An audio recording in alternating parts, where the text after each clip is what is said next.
Most people enter a room hoping to be liked.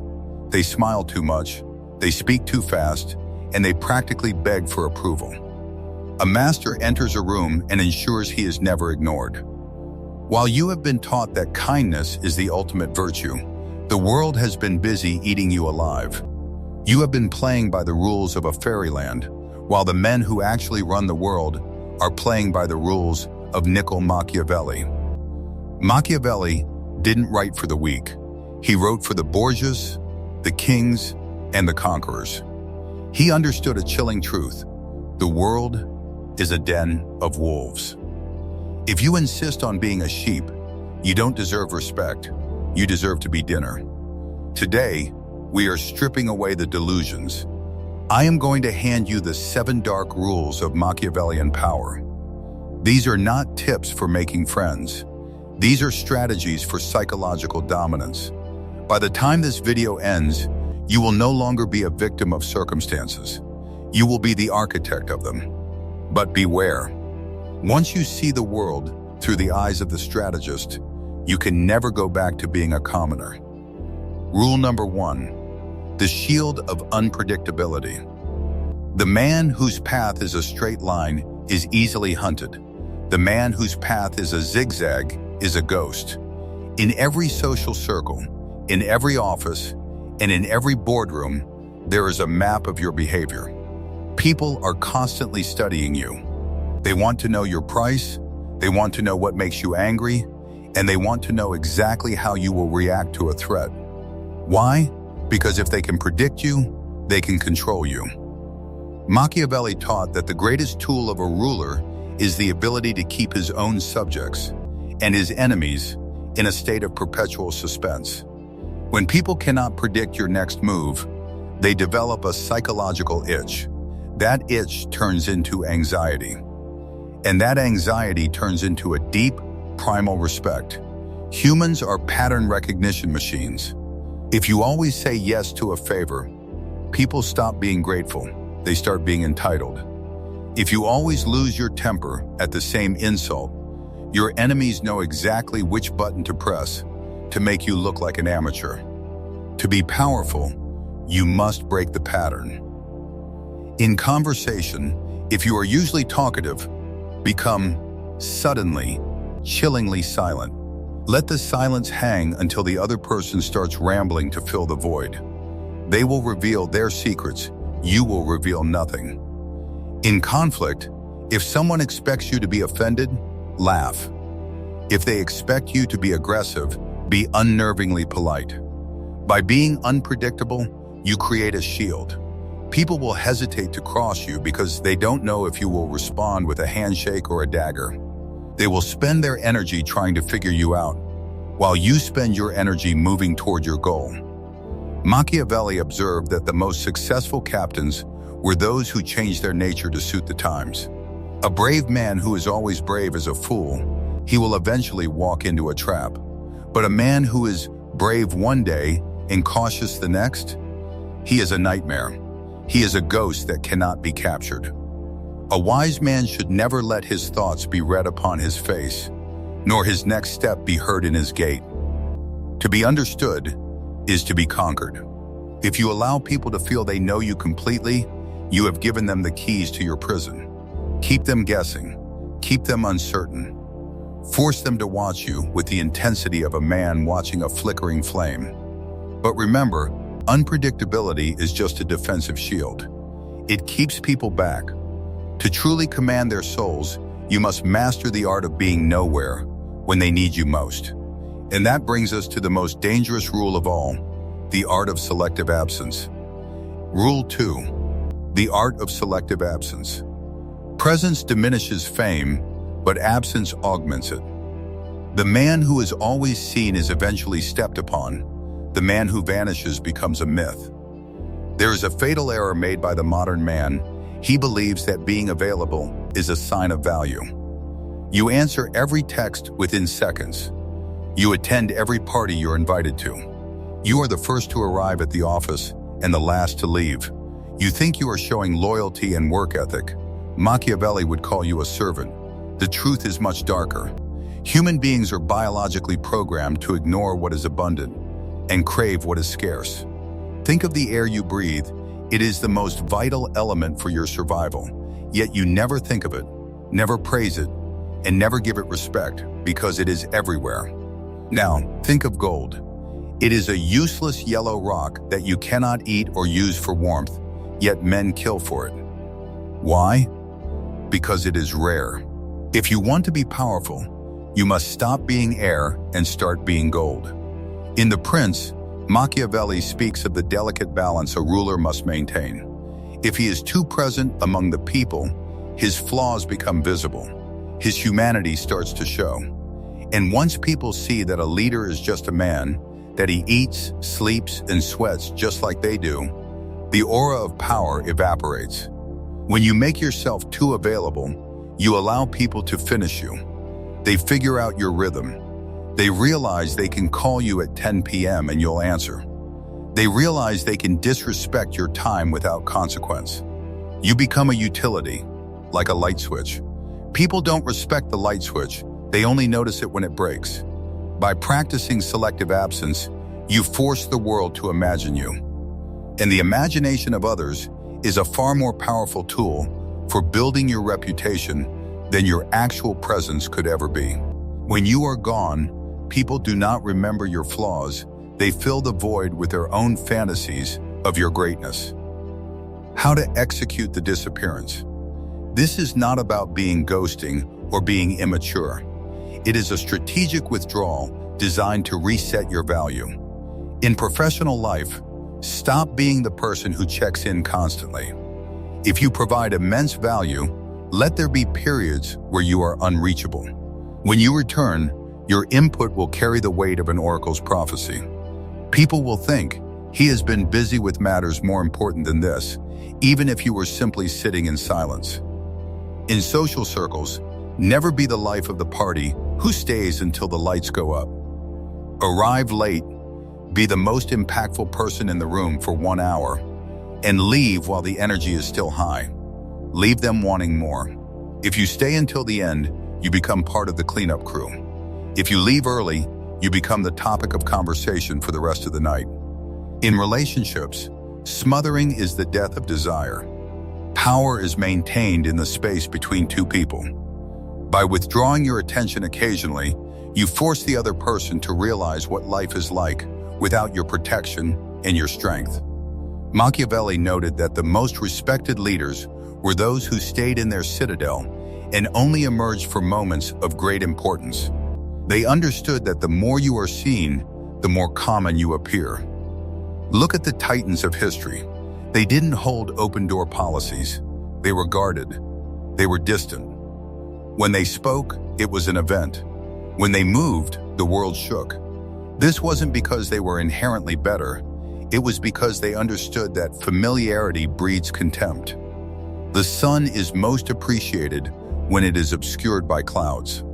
A ruler who allows his subjects to see him every day will soon find them measuring his height to see if he is short enough to overthrow. If you are currently feeling undervalued in your job, in your home, or among your peers, the solution is not to work harder or talk more. The solution is to vanish. Withdraw your presence. Stop the flow of your energy. Let the vacuum you leave behind do the work for you. Let them feel the coldness of your absence until they are willing to pay the price of your return. But be warned, absence only works if you have already established value. If you are a nobody and you vanish, nobody notices. You must first be a lion, and then you must become a ghost. And once you have mastered the art of being missed, you must learn how to handle those who remain in your presence. You must learn why being a good person will lead to your ultimate destruction. Prepare yourself, for Rule 3 is the most controversial of all. It is better to be feared than loved. Rule number 3, better to be feared than loved. Love is a bond of obligation which these miserable creatures break whenever it serves their advantage. But fear is strengthened by a dread of punishment which never abandons you.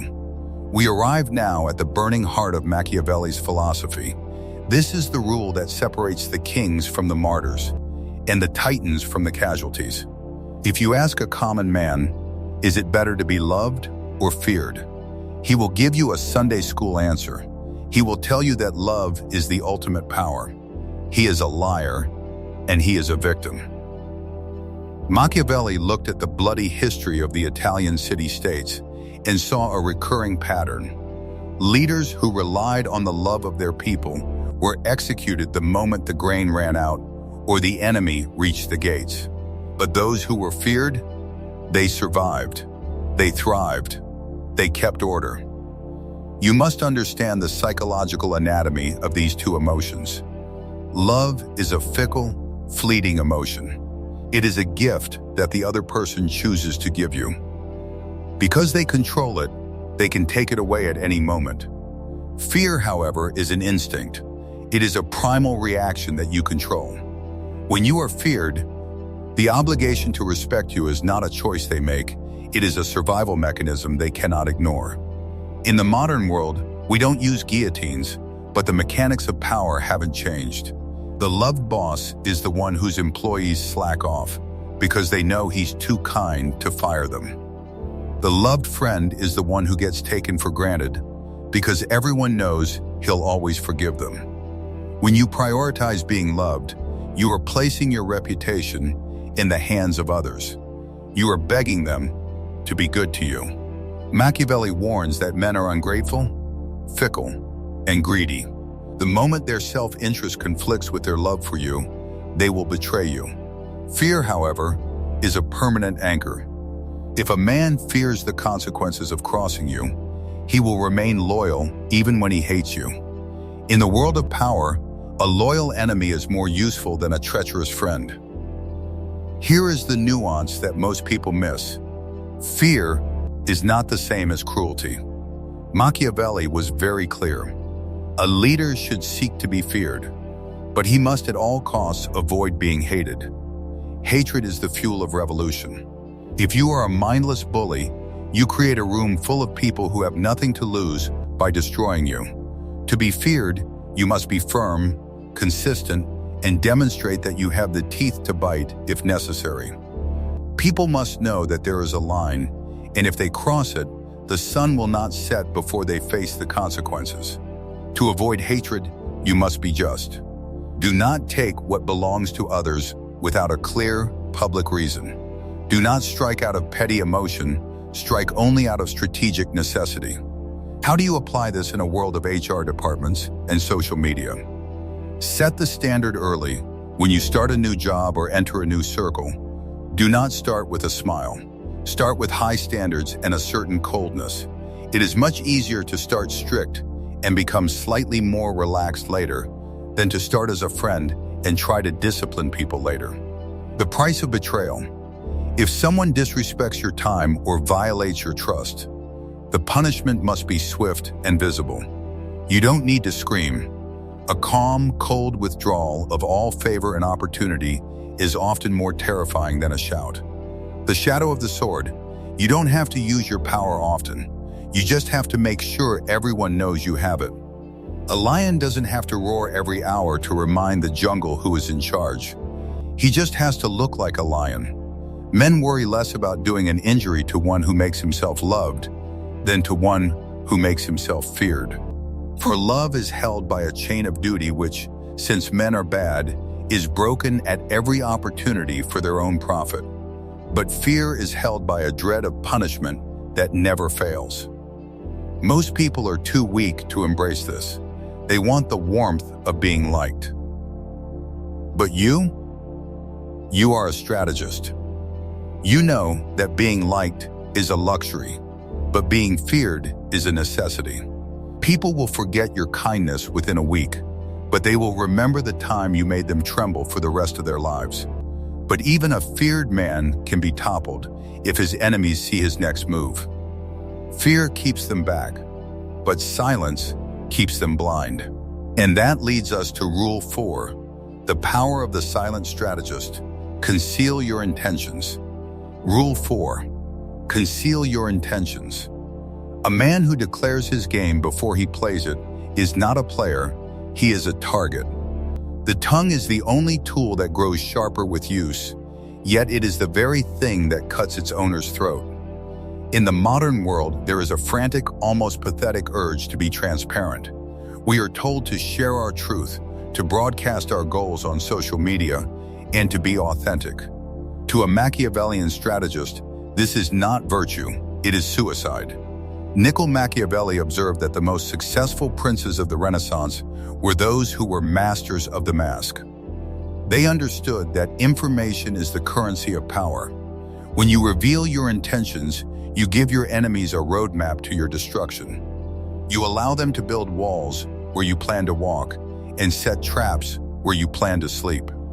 If you want to be powerful, you must learn to become a psychological fortress.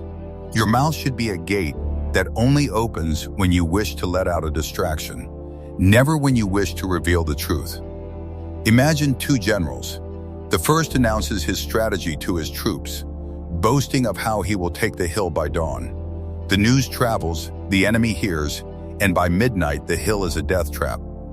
The second general says nothing. He moves his men in the middle of the night, perhaps even sending a small group to the opposite valley to create a noise. By the time the enemy realizes where the strike is coming from, the battle is already over. In your life, in your career, your business, and your social status, you are that general. The goal slayer. When you tell people your big plans, two things happen. First, you get a fake hit of dopamine as if you've already achieved it, which kills your motivation to actually do the work. Second, you alert the envious. There are people in your life who do not want to see you climb. By staying silent, you deny them the chance to sabotage you. The power of the blank slate. When you do not reveal your opinions or your feelings, you become a mirror. People will project their own thoughts onto you. They will talk more to fill the silence, revealing their own weaknesses, while you remain an enigma. In any negotiation, the person who speaks the least holds the most power. Machiavelli didn't just advocate for silence, he advocated for misdirection. If you are completely silent, people become suspicious. The true master of this rule speaks often, but he speaks about things that do not matter. Talk about the trivial, share secrets that aren't actually important. Complain about the weather, discuss a movie, or share a fake minor frustration. This gives the illusion of intimacy and transparency, while your true grand design remains hidden deep in your mind. The red herring. If you are planning to go after a specific promotion or a specific market, hint that you are actually interested in something else entirely. Watch as your competitors scramble to block you in a direction you never intended to go. The delayed reaction. When someone insults you or tries to bait you, do not react instantly. If you react, you reveal your edge, the point where you can be hurt. By showing no reaction, you leave them wondering if they missed the mark, or if you are simply so powerful that their arrows cannot pierce your skin. Machiavelli often pointed to Cesare Borgia, a man who could lead an entire army to a city under the guise of protection and then seize the city before the gates could even be locked. Borgia didn't lie, he simply allowed others to believe what they wanted to believe while he prepared his strike. Most people have a desperate need to feel understood. They want to be seen. You must kill that need within yourself. To be powerful is to be a mystery. To be respected is to be a question mark that no one can quite solve. I am not interested in being understood by those below me.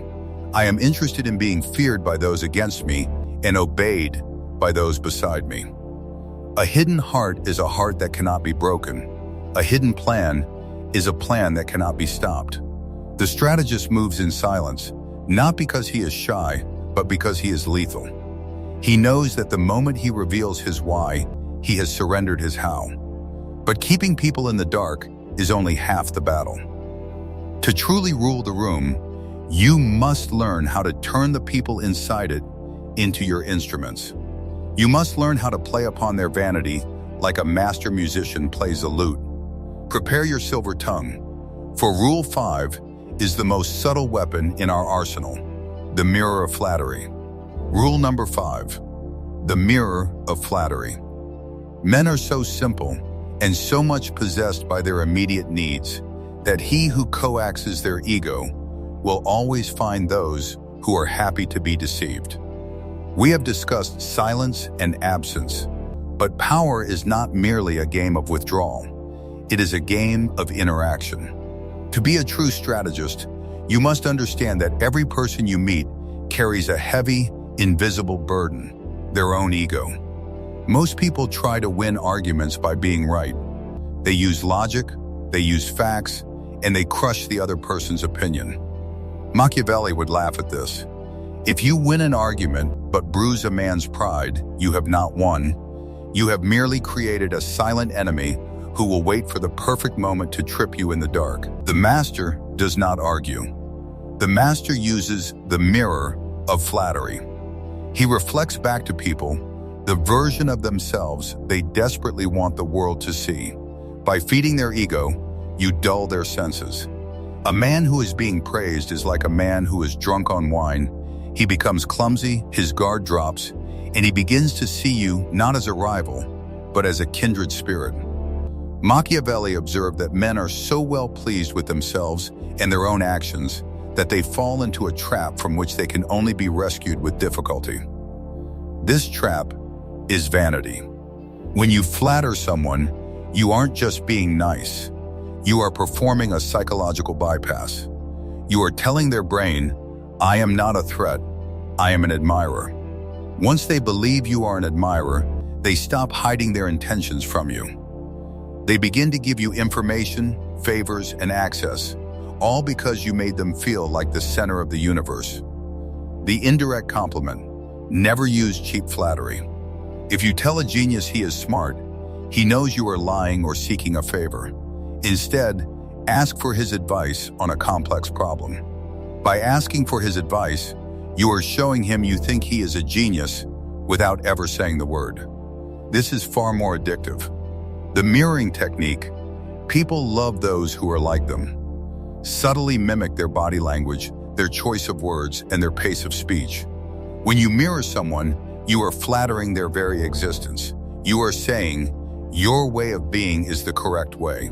The shared enemy flattery. Nothing bonds two people faster than a common hatred. By agreeing with someone's grievances, you flatter their judgment. You validate their worldview.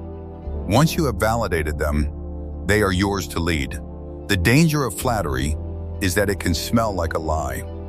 Machiavelli warned that a prince must choose wise men for his counsel and give them the liberty to speak the truth, but only when he asks for it.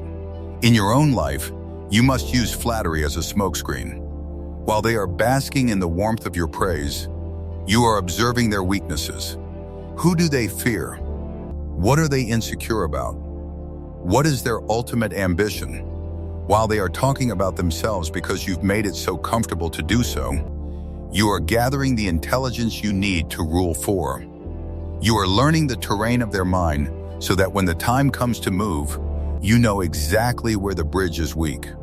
In the modern office or social hierarchy, flattery is the grease that keeps the gears of power moving. The humble inquiry, when dealing with a superior, never outshine them, as the 48 laws would later echo. Instead, attribute your best ideas to a seed they planted weeks ago. I was thinking about what you said last Tuesday, and it led me to this. Now, your success is their success. They will protect you because you make them look good. The social magnet, in a room of strangers, don't talk about your achievements. Ask people about theirs. Listen with an intensity that borders on the divine. In a world where everyone is shouting for attention, the person who gives it is seen as the most powerful person in the room. The silver tongue is a key that fits every lock. To praise a man is to bind him. To flatter a man is to blind him. Let others seek the truth. You seek the influence that comes from telling men the lies they tell themselves. Do not be mistaken. This is not about being a suck-up. A suck-up is transparent and weak. A strategist is surgical. You are not giving away your dignity, you are investing words to reap power. You are the fox, using your wits to navigate the forest of egos. But wit alone is not enough. There will come a time when the mirror must be shattered and the mask must be dropped. There will come a time when cunning must meet raw, cold force. Which brings us to Rule 6, the lion and the fox, the ultimate balance of the strategist. Rule number 6, the lion and the fox. A prince must be a fox to recognize traps, and a lion to frighten wolves. Those who wish to be only lions do not understand this. In the 6th chapter of The Prince, Machiavelli presents his most famous metaphor for leadership. He argues that because the world is inhabited by both the cunning and the cruel, a man who relies on only one set of skills is doomed. If you are only a lion, strong, brave, and direct, you will be caught in the hidden nets of the fox. If you are only a fox, clever, slippery, and indirect, you will be crushed by the first lion, who decides to use brute force against you. To be the most powerful person in the room, you must become a chimera. You must possess a dual nature, switching between the two as effortlessly as a shadow changes shape with the sun. The fox is the master of perception. He knows that most battles are won before a single blow is struck. The fox doesn't walk through the front door if the back window is open. He studies the laws, the social unwritten rules, and the hidden motivations of his peers. In your life, the fox is your emotional intelligence and your strategic patience. Identifying traps, the fox hears the hidden meaning in a friendly question from a rival. He recognizes when a great opportunity is actually a poisoned chalice designed to make him fail. The indirect path, while the lion wastes energy fighting every obstacle, the fox finds a way around it.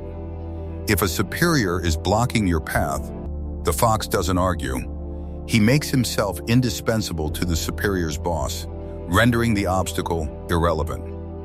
Machiavelli noted that the wolves, the predators of society, are everywhere. The fox knows that you cannot defeat a wolf by being nice. You defeat a wolf by making the trap more attractive than the prey. The way of the lion, the power of presence and action. Cunning can take you far, but there comes a moment when the talking must stop. There comes a moment when the room looks at you to see if you have the stomach for the hard decision. This is when you must summon the lion. The lion represents raw authority, courage, and the willingness to be decisive. The command of space, when the lion enters, the atmosphere changes. He doesn't fidget. He doesn't use filler words. He speaks with a finality that suggests his word is the law of the land. The strike, when a threat becomes too great to ignore, the lion does not hesitate. He does not negotiate with a traitor or a saboteur. He removes them. This display of strength ensures that the other wolves in the room remember why they fear you. Most people fail because they choose a side. They are either the nice, smart guy who gets bullied the fox without teeth, or the aggressive jerk who eventually gets outsmarted and fired the lion without a brain. The Machiavellian master plays both roles simultaneously. The fox in the boardroom, you use your wit to gather allies and map out the weaknesses of your competition. You are charming, observant, and seemingly harmless. The lion in the crisis, when the project is failing or a rival makes a public move against you, you drop the charm. You take control with such sudden, overwhelming force that people are stunned into submission. Once the crisis is over, you return to being the fox. The room is left wondering, was that the real him? Or was the nice version the real him? This return to Rule 1 tame makes you unshakable. Machiavelli often cited Cesare Borgia as a man who knew when to be which animal. When Borgia needed to pacify a rebellious province, he sent in a cruel, lion-like governor to crush the dissent with blood and iron. Once the province was terrified and orderly, Borgia arrived and executed his own governor for his excessive cruelty. By doing this, Borgia acted as the fox. He got the dirty work done by the lion, then gained the love of the people by punishing the very man who did it. He was feared for his power and respected for his justice, all while achieving his goal. It is necessary to be a fox to discover the snares and a lion to terrify the wolves. He who acts simply as the lion does not understand his own ruin. The master wears the skin of the fox over the heart of the lion. In your modern world, this means being the most pleasant person to work with until it is time not to be. It means having the sharpest mind in the room, but keeping your claws hidden until the exact moment they are needed for the kill. But there is one final danger. Even the most clever fox and the strongest lion can fail if they leave their work unfinished. If you strike a man, you must ensure he never stands up again. Prepare your mind for the darkest truth of all. Rule 7. The finality of the strike. Rule number 7. The finality of the strike. If an injury has to be done to a man, it should be so severe that his vengeance need not be feared. For men will avenge light injuries, but of grave ones, they cannot. We reach now the summit of Machiavellian thought, the rule that separates the amateurs from the true masters of power. This is the rule of finality. In the corridors of modern life, whether in corporate politics, high-stakes business, or social hierarchies, most people are halfway players. They have a conflict with a rival, they exchange a few sharp words, they win a small victory, and then they stop. They walk away feeling satisfied, leaving their enemy wounded, embarrassed, and breathing. Niccolò Machiavelli would tell you that you have just signed your own death warrant. When you humiliate a man but leave him his position, his resources, or his reputation, you have not won. You have merely created a dedicated, full-time saboteur. You have given him a reason to wake up in the morning, to destroy you. A wounded enemy is far more dangerous than a healthy one, for he is now fueled by the most potent drug in the human psyche, the thirst for revenge. Machiavelli observed that men should either be caressed or crushed. There is no middle ground in the pursuit of power. If you are going to move against someone who stands in your way, your strike must be so overwhelming, so absolute, and so final that they lack the capacity to ever strike back. This is not about physical violence in the modern age. It is about positional and psychological erasure. In the professional world, if you must remove a toxic rival or a subordinate who is plotting against you, do not do it nicely. Do not give them a soft landing where they can rebuild their influence and come back to haunt you. Ensure the evidence of their failure is undeniable. Strip them of their alliances. When they leave the room, ensure they leave with no swords left to carry. In social dynamics, if someone publicly disrespects you, a witty comeback is a light injury.